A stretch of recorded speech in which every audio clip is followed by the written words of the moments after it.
Welcome to Politics Done Right. I am your host, Egberto Willies. This is a progressive program that will take the mystery out of politics.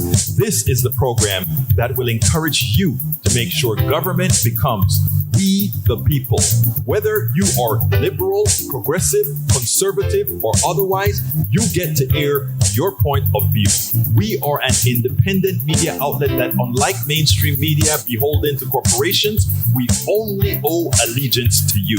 Remember, you can also send me a tweet at EGBERTOWILLIES. That is at Egberto Willies. Let us engage. It is Politics Done Right. Welcome to Politics Done Right from the studios of KPFT 90.1 FM Houston, your community radio station. We have a great program for you today. You can get Politics Done Right Mondays through Fridays on Facebook Live at facebook.com/politicsdoneright, on YouTube Live at politicsdoneright.com/YouTube.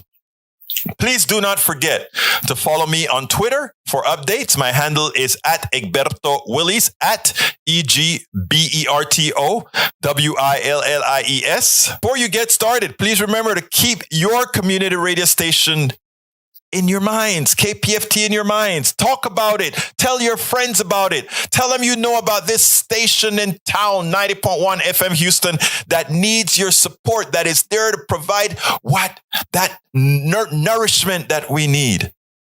713-526-5738. KPFT.org. Visit us online. Contribute online. KPFT 90.1 FM. You can visit us at kpft.org. Today, we have this special to talk to you about. If you read the news, you realize that this week it was revealed that over 100,000 people died of overdosing from opioids. That's a systemic problem. That's a horrendous problem. And it's a problem that our private sector, these corporations, have used our people as what again? Not guinea pigs, but just sources of income, even if it kills them. So today we are honored to have an interview that I did with Bruce Boise, who wrote the book, who was a whistleblower against Big Pharma. You're going to check out what he has to say. This is his second interview with us. He has a whole lot to say. We'll talk about that. I'm also, remember, we've been talking about climate crisis for a long time. Barbados' Prime Minister, Mia Mottley, admonished rich countries and COP26 to really get engaged and start putting what they need to put into climate change. After all, these are the countries that have pumped all that CO2 and methane into the atmosphere beyond the proportions they represent in the world. And of course, we have an evangelical preacher that shows you why many folks on the right are the way they are. We have a host who dinged this Republican operative. This is how you have to talk if you're going to get people thinking, if you're going to get people on your side. Not on your side because you want them on your side, but on your side because you are right, because what you're doing is in their best interest. But there's also a segment that I'm doing on a confused America. The Quinnipiac University poll came out a couple of days ago, or maybe yesterday, I don't quite remember. And what it showed is a very confused electorate. We have a people who have now placed the Republican Party ahead of the Democratic Party for winning in 2022. But all the policies that they want are the policies that are being instituted right as we speak by Democrats. And the policies that Republicans say if they get into power, they intend to repeal. People, I know the narrative, the information you're getting is not all that good. That's why we are here at Politics Done Right, hoping to enlighten, hoping to let folks know how it really is and not leave it up to Democratic politician, progressive politician, but the people, we the people, to get the job done. Before I go here, I want to give a big big thank you to Mike Hall. Thank you from Conroe, Texas. Thank you so kindly for your support. Politics Done Right. And likewise, Claudio Arena. Thank you so kindly for supporting this program. We cannot do it without you. Sure that we have a program that is out there, not spinning the lies into truths, but spinning the narrative into bread and butter issues. Prime Minister Mia Mottley of Barbados gave the opening at COP26, World Leaders Summit. And I tell you, she was inspirational. I want you to listen to this, and then we'll take it on the other side. There are a few things that I want to point out that I think her speech, as much as it was great, should have been a bit more striking in a particular respect. Let's listen to her, and then we'll take it on the other side. How many more voices and how many more pictures of people must we see on these screens without being able to move? Or are we so blinded and hardened that we can no longer appreciate the cries of humanity? The pandemic has taught us that national solutions to global problems do not work. We come to Glasgow with global ambition to save our people and to save our planet. But we now find three gaps. On mitigation, climate pledges or NDCs. Without more, we will leave the world on a pathway to 2.7 degrees, and with more, we are still likely to get to 2 degrees. These commitments, made by some, are based on technologies yet to be developed, and this is at best reckless and at worst dangerous. On finance, we are $20 billion short of the $100 billion. And this commitment, even then, might only be met in 2023. On adaptation finance remains only at 25%. Not the 50-50 split that was promised nor needed, given the warming that is already taking place on this earth. Climate finance to frontline small island developing states declined by 25% in 2019. Failure to provide the critical finance and that of loss and damage is measured, my friends, in lives and livelihoods in our communities. This is immoral and it is unjust. If Glasgow is to deliver on the promises of Paris, it must close these three gaps. So I ask to you, what must we say to our people living on the front line in the Caribbean, in Africa, in Latin America, in the Pacific, when both ambition and regrettably some of the needed faces at Glasgow are not present? What excuse should we give for the failure? In the words of that Caribbean icon, Eddie Grant, will they mourn us on the front line? When will we, as world leaders across the world, address the pressing issues that are truly causing our people angst and worry, whether it is climate or whether it is vaccines? Simply put, when will leaders lead? Our people are watching, and our people are taking note. And are we really going to leave Scotland without the resolve and the ambition that is sorely needed to save lives and to save our planet? How many more voices and how many more pictures of people must we see on these screens without being able to move? Or are we so blinded and hardened that we can no longer appreciate the cries of humanity? I have been saying to Barbadians for many years that many hands make light work. Today, we need the correct mix of voices, ambition, and action. Do some leaders in this world believe that they can survive and thrive on their own? Have they not learned from the pandemic? Can there be peace and prosperity if 1/3 of the world literally prospers and the other 2/3 of the world live under siege and face calamitous threats to our well-being? What the world needs now, my friends, is that which is within the ambit of less than 200 persons who are willing and prepared to lead. Leaders must not fail those who elect them to lead. And I say to you, there is a sword that can cut down this Gordian knot, and it has been wielded before. The central banks of the wealthiest countries engaged in $25 trillion of quantitative easing in the last 13 years. 25 trillion. Of that, 9 trillion was in the last 18 months to fight the pandemic. Had we used that 25 trillion to purchase bonds, to finance the energy transition, or the transition of how we eat, or how we move ourselves in transport, we would now today be reaching that 1.5 degrees limit that is so vital to us. I say to you today in Glasgow that an annual increase in the SDRs of $500 billion a year for 20 years, put in a trust to finance the transition, is the real gap, Secretary General, that we need to close, not the 50 billion being proposed for adaptation. And if 500 billion sounds big to you, guess what? It is just 2% of the 25 trillion. This is the sword we need to wield.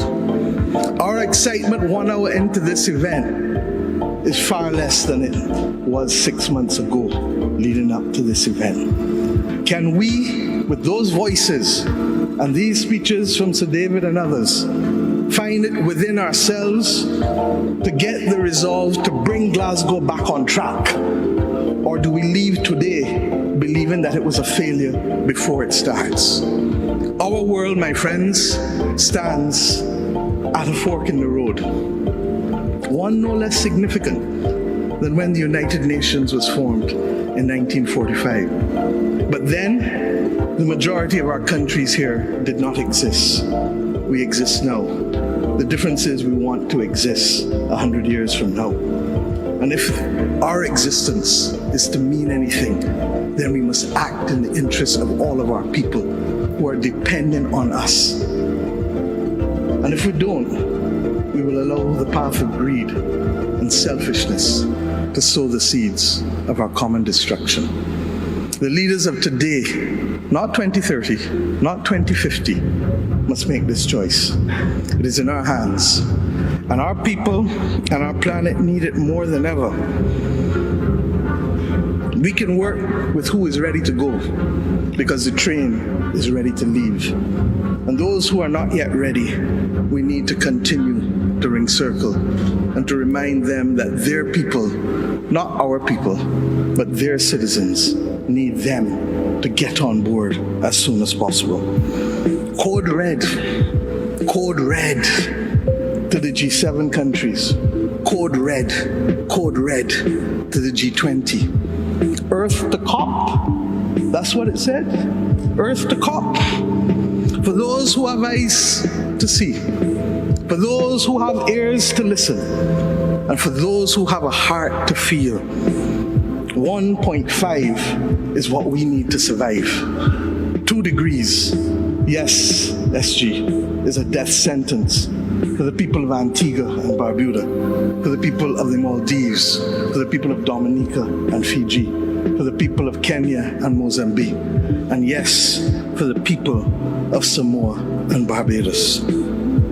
We do not want that dreaded death sentence. And we've come here today to say, try harder, because our people, the climate army, the world, the planet, needs our actions now, not next year, not in the next decade.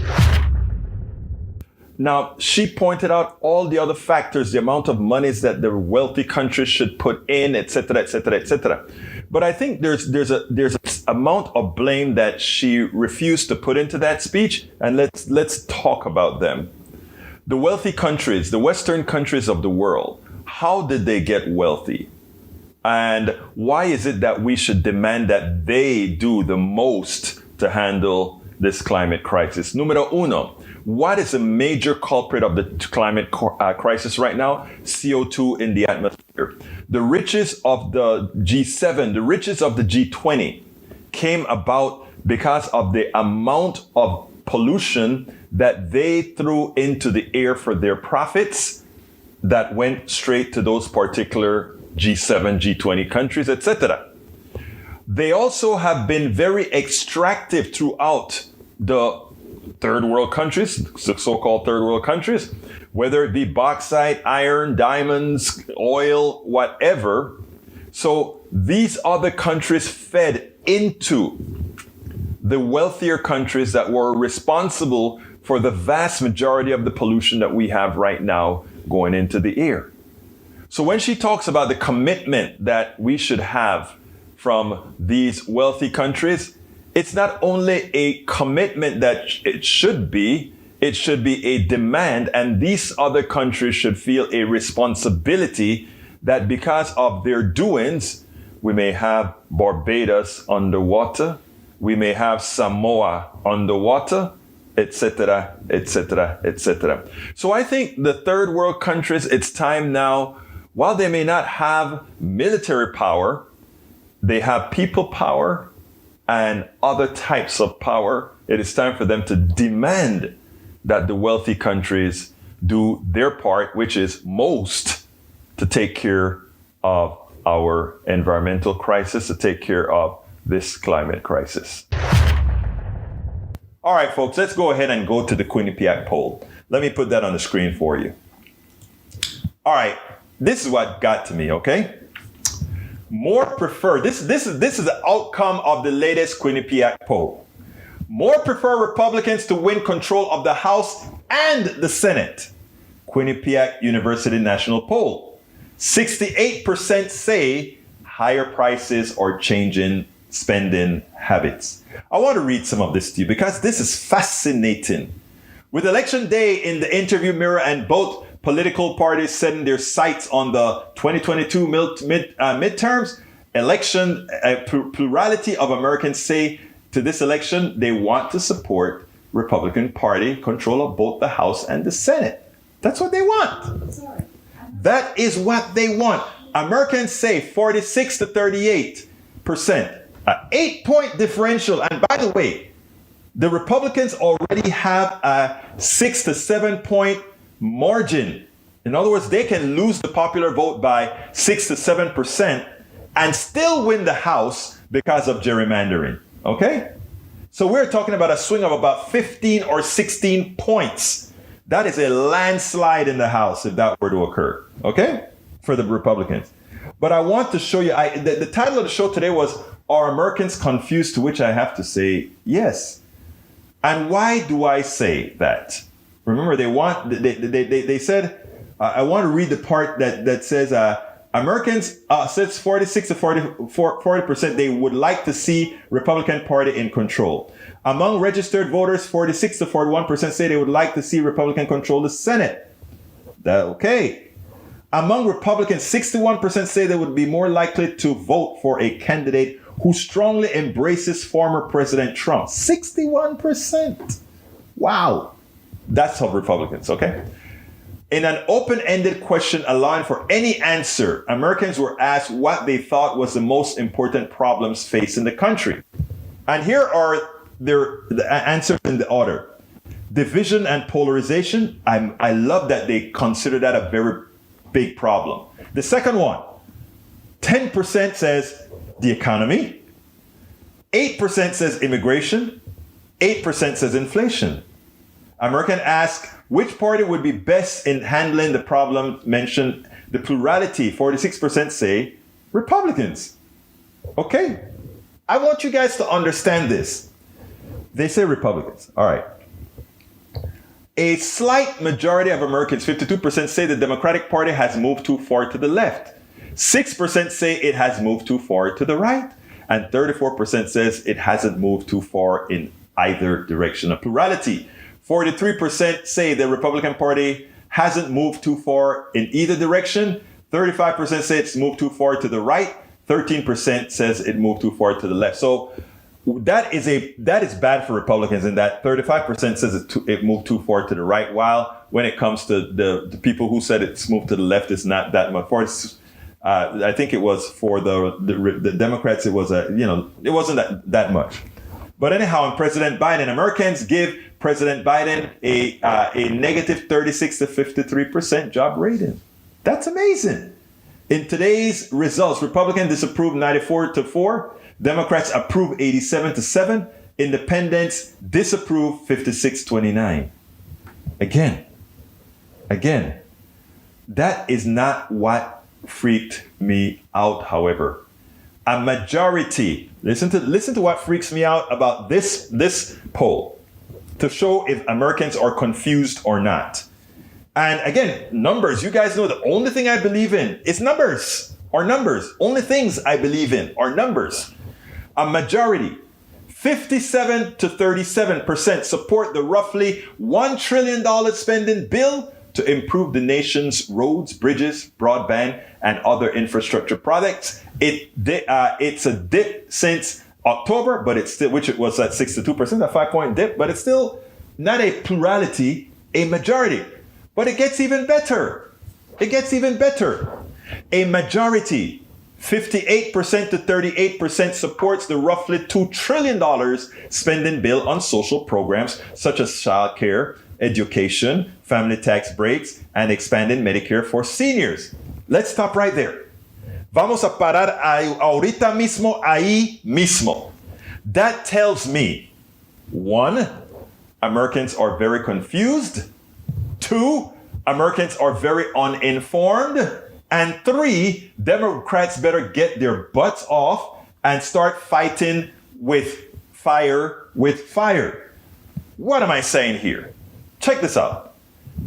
The bipartisan bill received only 19 Republicans. 19 Republicans supported the bipartisan infrastructure bill that's going to help people from Appalachia right to the south, to the east, to the west. Democrats, every single one of them supported the infrastructure bill on the Senate side, and on the House side, the only folks that objected to the bill was the squad for objective reasons. All right? Now, so what we're saying here, you want the Republicans to take over to support policies that, with the expectation that they're going to support policies you want that they have already told you they don't want to have a damn thing to do with it. Is that confusion? Is that shooting yourself in the foot? But it gets worse. Worse. 58 to 38. In other words, we want the Build Back Better bill. We want it.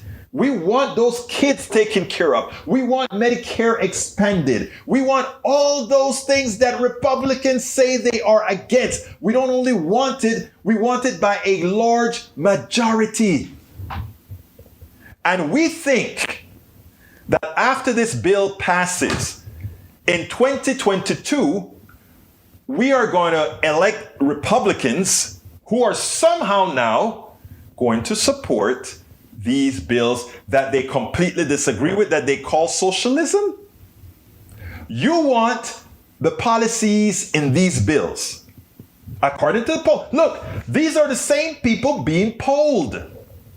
I want you to get that in our cráneos. These are the same people being polled. There are a lot of Republican politicians out there now that are complaining about Donald Trump. Donald Trump is doing all the wrong things. Donald Trump and the party has fallen for Donald Trump. And as such, we cannot support Donald Trump. As such, we cannot support the party. So we are complaining and we're not running, and we're all of that is true. But what Anthony Gonzalez did is deeper. I am mostly in favor of what he had to say, but also there is one particular issue that proved his ideological problem is actually problematic for the entire country. Check this out. We'll take it on the other side.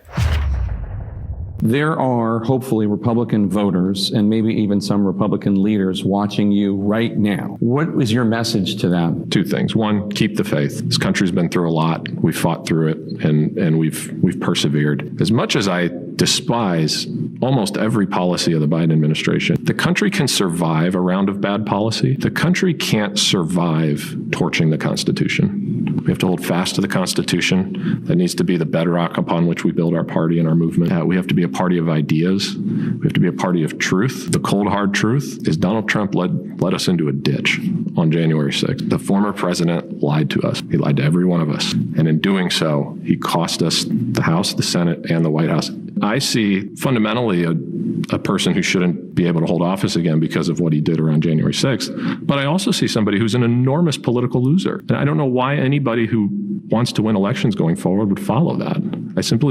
I don't get it ethically. I certainly don't get it politically. Neither of them make sense. If he's the nominee again in 24, I will do everything I personally can to make sure he doesn't win. Now, I'm not voting for Democrats, whether that's find a viable third party or whether that's try to defeat him in primaries, whatever it is, that's going to be where I'll spend my time. Because you're worried about what he'll do to democracy? Yeah, I don't trust him. January 6th was the line that can't be crossed. January 6th was an unconstitutional attempt led by the President of the United States to overturn an American election and reinstall himself in power illegitimately. That's fallen nation territory. That's third world country territory. My family left Cuba to avoid that fate. I will not let it happen here. Can I stop him? I have no idea. But I believe as a citizen of this country who loves this country and respects the Constitution, that's my responsibility. Okay, this man got mostly everything right. But let me first touch on the ideological disease that he has. The fact that he says, I cannot vote for a Democrat, knowing that not voting for the Democrat or trying to create a third party at this point in time or trying to vote for an independent, in effect, will cause the election of that Republican more so than not. That is that's an almost a fact. In several instances, because of the 7-point nature for us to win, for Democrats to win the Congress, they have to outperform Republicans because of gerrymandering by 7%. So this congressman, if he really is a patriot, if he really cares about his country, he would bite his tongue and say, for this instance, given that I have stated that even if it's a policy I don't agree with, we can get over policy. We cannot get over treachery, a traitor. We cannot get away with traitors of the country, which Donald Trump and the Republican Party has become. He has stated the Republican Party no longer stands for truth. He has stated that the Republican Party no longer has ideas. He has stated that Donald Trump has driven the Republican Party into a ditch. He has stated that Donald Trump is a loser. All of these things are true that he stated. But when it comes to the conclusion of how to ensure that we have a constitutional government, after he has already stated that Donald Trump operates unconstitutionally, implying as well that his followers, the Republican Party, responds unconstitutionally in the country, it dictates that he doesn't play any games. It dictates that he does what's necessary to save the country. And in this current point in our history, there's only one party, one vote that the masses will support that will prevent the tyranny, that would prevent us from going into that fascist dictatorial state. And that is, one has to vote not Republican at all, but vote for those who will do right at this point in time, the Democratic Party. That's just how it is. Today we have a special guest, a repeat guest. He's going to give us an update on how things are going with his case. Well, the case is over, but he's going to tell us a little bit more about the opioid epidemic. Bruce Boise worked for nearly 24 years in the pharmaceutical industry, first as a hospital representative, then as a sales manager in the Great Lakes region after losing his job as a whistleblower. We like that. He spent portions of the next 17 years working with the United States Justice Department on 2 separate False Claims Act cases against his former employer, Cephalon Teva, a neurobiotech company. Bruce, welcome to Politics Done Right again. How are you doing today? Hey, very good. Thanks for having me again. Well, look, we want, first of all, let's get started because you actually wrote a book that detailed this entire stuff. Tell us a little bit about why you wrote the book.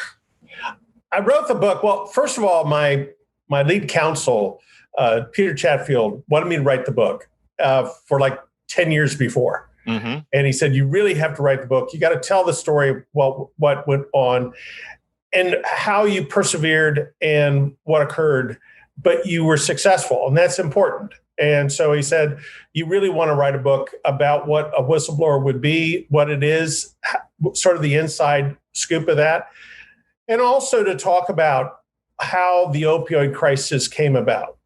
And so that's really the reason I initially started to write the book.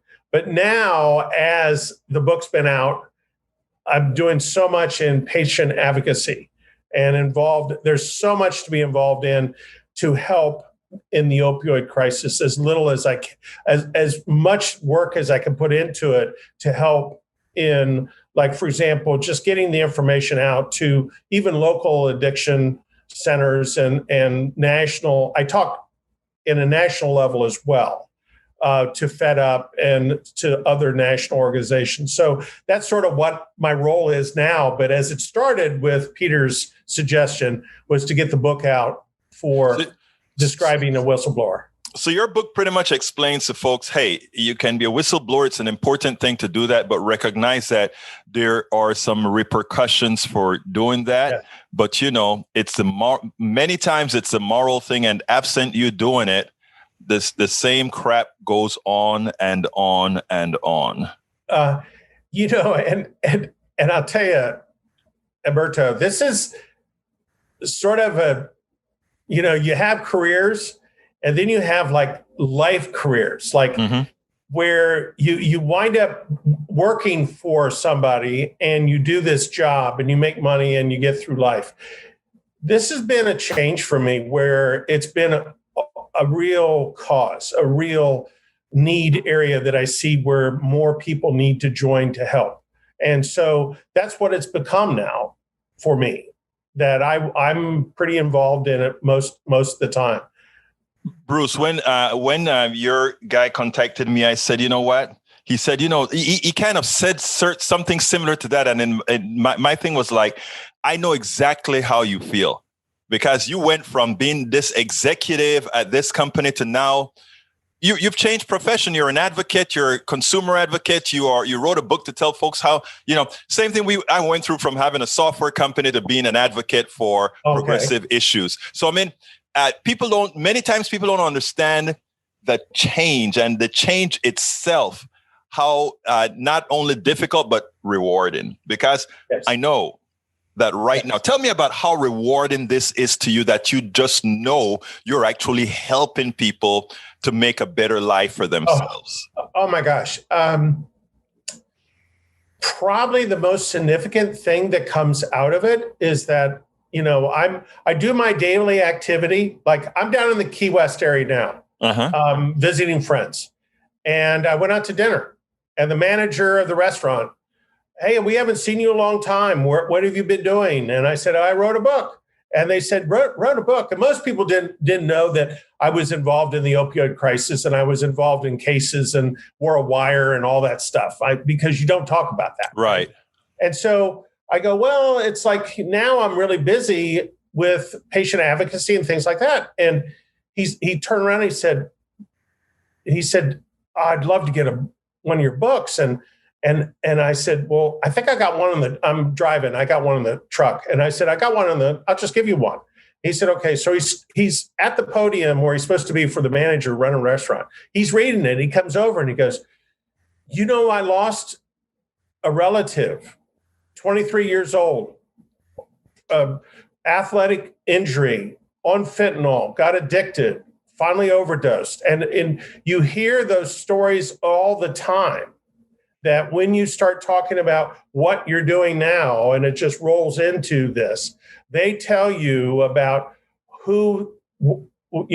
what incident was, what family member may have died, or even worse, what occurs as far as the collateral damage. It's like the mom overdosed, but the father and the kids separated and now are not together anymore. The family's gone. And so you run across those kind of things, and you know you're on the right path of doing good work when you run across those kind of stories almost all the time. It's amazing to me how much this has affected our country. Let me tell you something, Bruce. America is a country which it's individualism, not because people want to be individualistic, but it's preached to people, that they so often suffer in silence.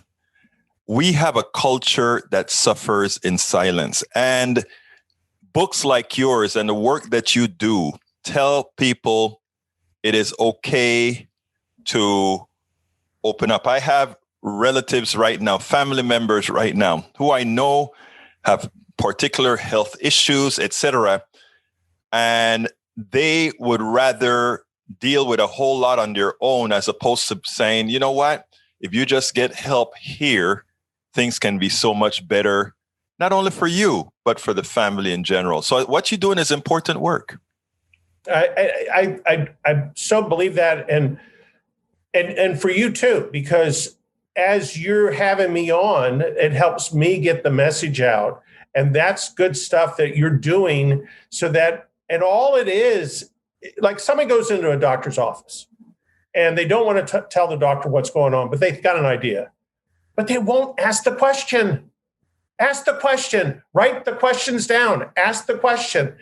It's not rocket science with this. The doctor's there and the nurses are there to try to figure it out. I'm going through that with my brother right now. He doesn't want to talk to him about it. And it's like, all you got to do is, and all of a sudden after 2 months of treatment, he's better. And it's like, you don't have to suffer in silence. All you got to do is ask that question, step out of that. You don't have to be this suffering person.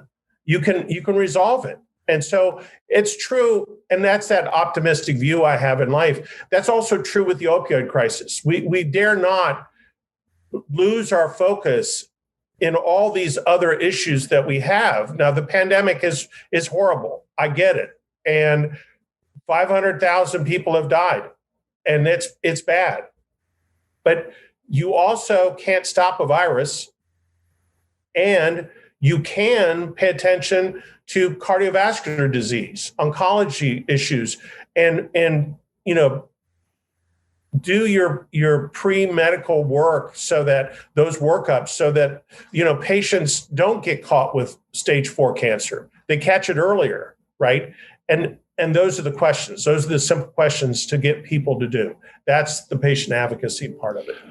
So before I want to kind of explore that a little bit further, but tell me, what's the state, as you see it, of the opioid crisis? You know that a lot of the companies that you know about, they tried to put that under the ground. They tried not to make it seem as bad as it was. I know there are a lot of suits that been settled right now. What's the state of the opioid epidemic right now?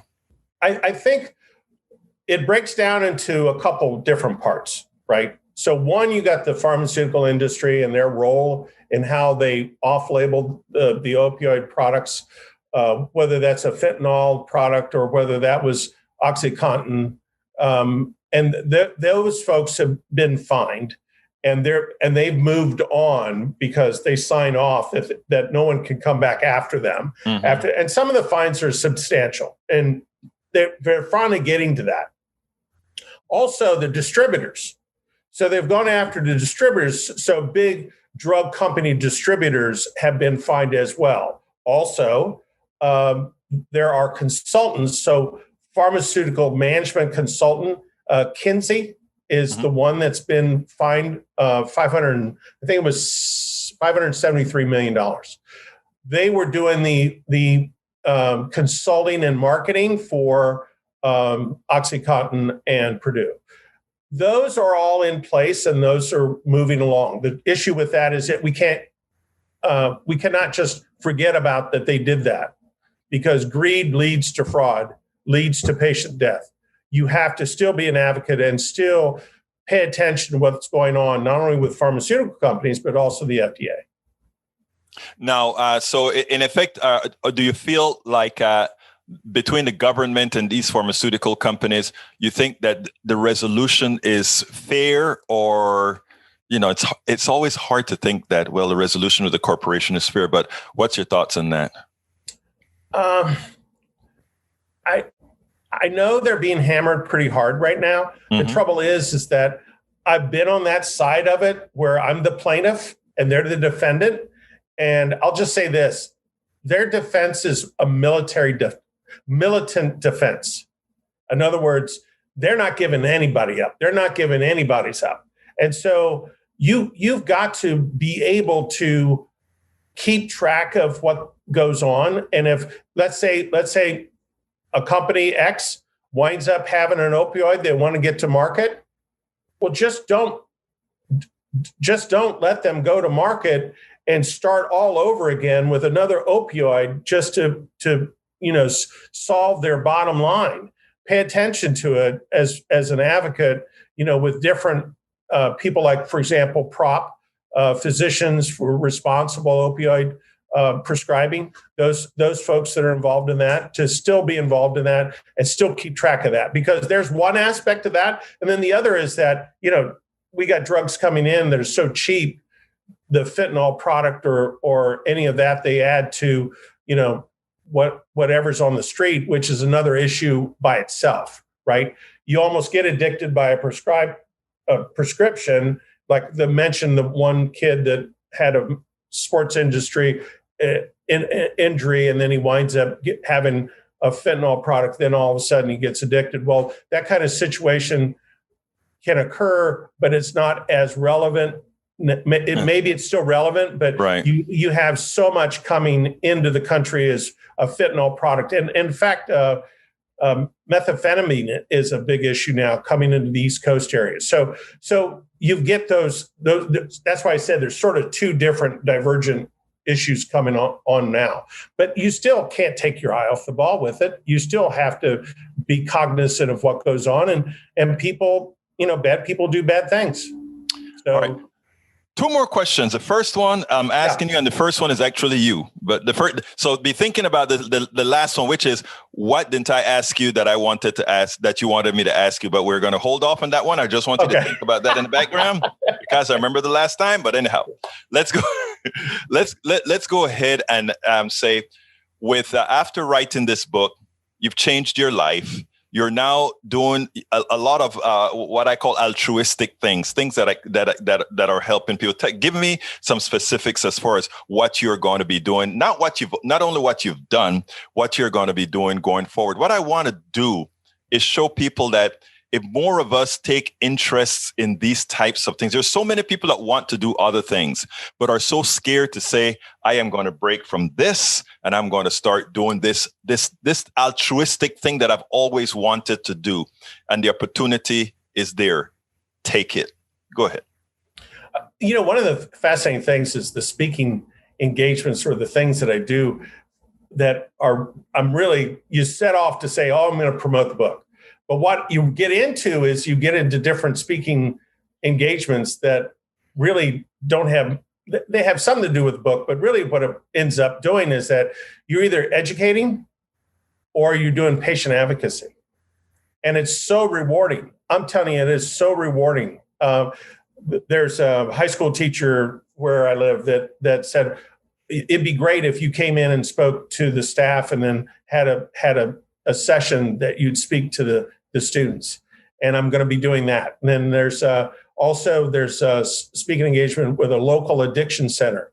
And all the things that I hear, like from higher up on a national level, it's interesting to go to addiction center and then listen to what they say. And they're on the ground. They're the foot soldiers on the ground. They bring the patients in and they have to deal with the family members, and they have to deal with everything that goes on. And it's just, it's yeoman work. It's unbelievable to experience that. And those are some of the things that in the future I'm doing more and more of. That is great, because and by the way, just want to say something. Yeah, I get a lot of folks that come on here with books, and I get all these things with books.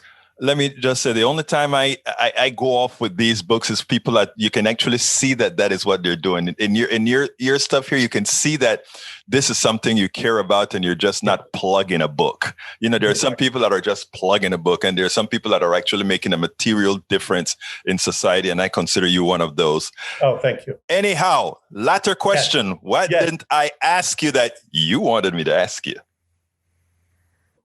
Oh my gosh, I don't know what. I gave you a heads up. I know you gave me a heads up. I completely got a blank. I'm sorry. You're gonna have to lead me into that. Well, anyhow, that's not a problem. I think one of the things that I should have asked you is what's next. Is there another book coming? What's going on? Oh my gosh, there is another book coming. There is one coming. I really want to do. I know you're going to. Okay, so let's back up a little bit. This is a, and I don't know whether I'm going to do this or not, but I think it needs to be done. Okay. This book is sort of a scolding. Okay. I want to hear that. And what it is that this country can be better. Okay. And we're not. And there is a lot of areas that we need to do better on. And it's not just politics. It's like, when did we stop caring for our own Americans? When did we stop that? When did we stop? And Alberto, this is the number one thing. When did we stop paying attention to what we should do as humans, as Americans in this society? Like, yes, you have a job, but there's more to your job than just doing your job and then clocking out. If you see something, say something. If you see somebody in need, do a kind act during the day. Why not do something as a kind act all the time? You know, I think back to my grandmother and going to church, and you know, I'm going to be a good boy. I'm going to be a good boy. I'm going to go to church. I'm going to be a good boy. But what are you doing Monday through Saturday, right? Right? It's like, yes. I don't mean to preach in that sense, but I think we all could be better if we looked at those, whatever those problems are we have as a country. We can solve those together. That's what I'm thinking of. Well, you know what, Bruce? That was the answer. And I tell you something else. Now that you've said that out loud, yes, we're going to hold you to that book, and I'll be. I want to be one of the first ones to interview you when you're done writing that book, because you're a good writer. Author of Cold Comfort: One Man's Struggle to Stop the Illegal Marketing of Powerful Opioid Drugs and Save Lives. Senor Bruce Boyce, thank you so kindly for having been on Politics Done Right. Oh, thank you very much. Thanks for having me. We sit down and wonder, how can Donald Trump control so much of certain parts of America? And, you know, I've always spoken about the church's involvement in society and what it has done. Sometimes it can do good, sometimes it can do bad. Sometimes we have pastors, you have to wonder what they're paid for. You wonder why we can't get certain types of legislation through, etc. It is because these guys have control of the minds of many. I want you to take a look at this, and then we'll go ahead and take it on the other side, because this is simply amazing. One of the more unexpected developments in American politics in the last 5 years has been the enormous popularity of Donald Trump among the so-called values-voting evangelical community. Mr. Trump won 77% of the evangelical vote in 2016, and then he won 84% of it last year. My colleague Ann Thompson traveled just outside of Knoxville, Tennessee, to report on the friction over what it means to be an evangelical today. Under this flag-painted roof, religion and politics mix. I want Trump to come back sooner than later. But you know who'd be a lot better than Trump coming back? Yeah. Jesus coming back. With gusto. Biden, you trouble Israel. Yeah. Leftists, you trouble Israel. This is the Patriot Church on the outskirts of Knoxville, Tennessee. You unvaccinated people, you are causing the trouble in the land. That's what they say.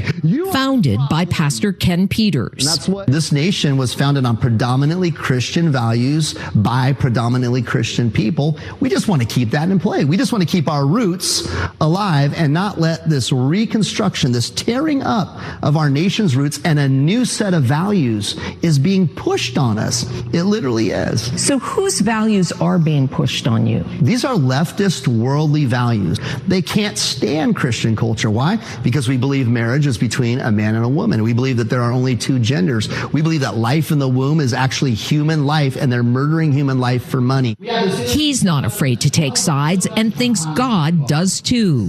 One thing I've learned about Scripture and the Lord is God can use anybody. In the Bible, he even used a donkey. And if God can use a donkey, he can use President Trump. Do you think God is using President Trump? Absolutely. I think President Trump is a miracle. I think God picked Donald Trump, an imperfect vessel, to be the champion of his people.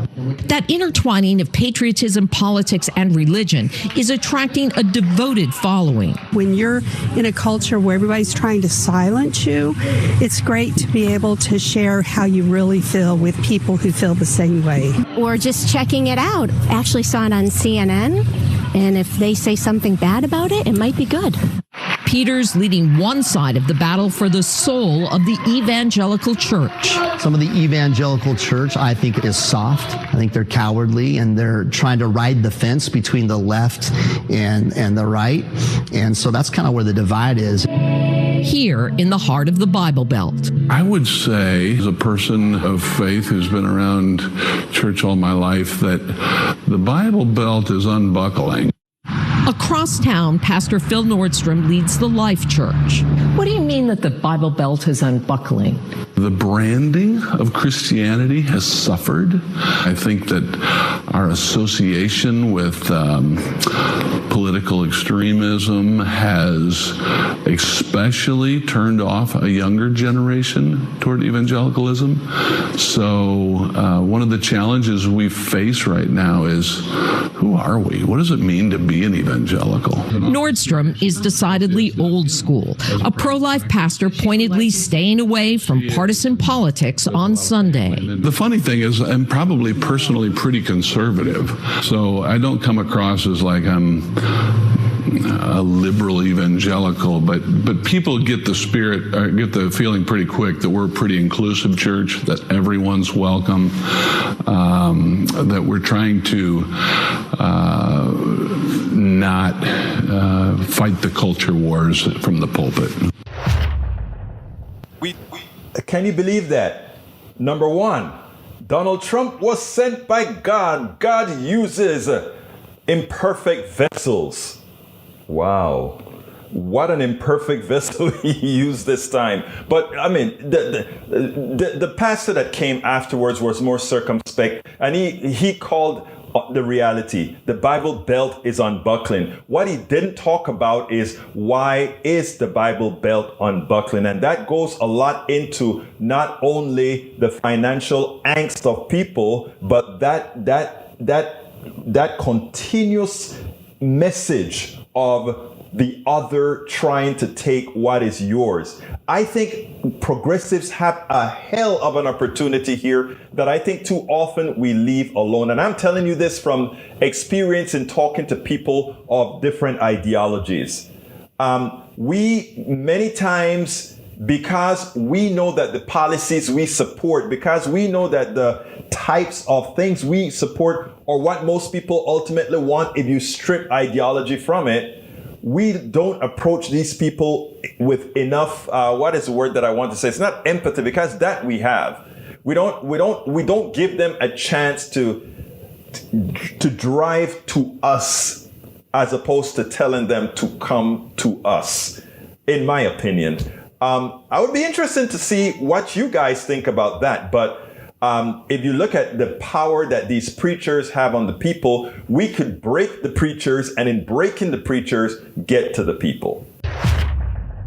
Republicans, even if they don't, Republican strategists that is, even if they don't agree with Donald Trump, they want to somehow make the fallacy, create a fallacy that they are there to govern, that they really know what they want. But here's a sad reality. I want you to listen to this, and then we'll take it on the other side, because I think it's important for folks to understand the fallacies that are out there. This isn't about political courage, though. Let's be clear. This is purely about getting reelected. And so Donald Trump, when he's the useful vessel, they go with Donald Trump. When, infrastructure is up and they have an opportunity and they know their constituents want it, they will do that. It's the problem with the party at this point. It's become less about actual policies and more about personality. Michael, to be fair, Republicans have always liked infrastructure. That's not like they took a thing just to get reelected.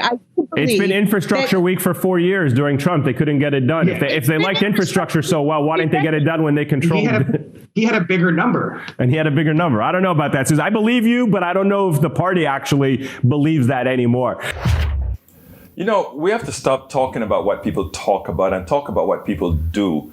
It is true. Donald Trump, every time his poll numbers went down or every time there's a problem, it would be infrastructure week, because he knew that people really wanted infrastructure, but they had no desire to provide real infrastructure. Why? Because if you're going to provide real infrastructure, it means you couldn't give that humongous tax cut to the wealthy people that you gave, and it would cost money. So they did not mind leaving everybody, just fooling everybody into believing that there'll be infrastructure week. Now, Democrats have to remember one thing. You think all the promises that they're making right now to try to win the House is going to come to fruition? Of course not. It will not come to fruition. They'll tell you they'll give you the world, but you're going to get nothing. So those that are Democrats, it's incumbent for them to let it be known. Use examples of what occurred 4 years prior, what's occurring now, and what is planned to occur in what we intend to have happen in the future. Do not be fooled, because again, that is how elections are lost. You have to play to your strength and not on somebody else's field. Don't forget it. We got to get busy. You can get Politics Done Right Mondays through Fridays on Facebook Live at facebook.com/politicsdoneright, on YouTube Live at politicsdoneright.com/YouTube. Please do not forget to follow me on Twitter for updates. My handle is at Egberto Willies, at EGBERTO WILLIES. Please remember to keep your community radio station KPFT in your minds. Talk about it. Tell your friends about it. Tell them you know about this station in town, 90.1 FM Houston, that needs your support, that is there to provide that nourishment that we need. KPFT.org. Visit us online. Contribute online. KPFT 90.1 FM. You can visit us at KPFT.org.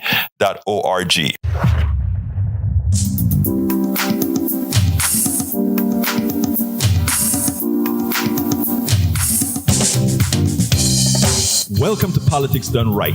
I am your host, Egberto Willies. This is a progressive program that will take the mystery out of politics. This is the program that will encourage you to make sure government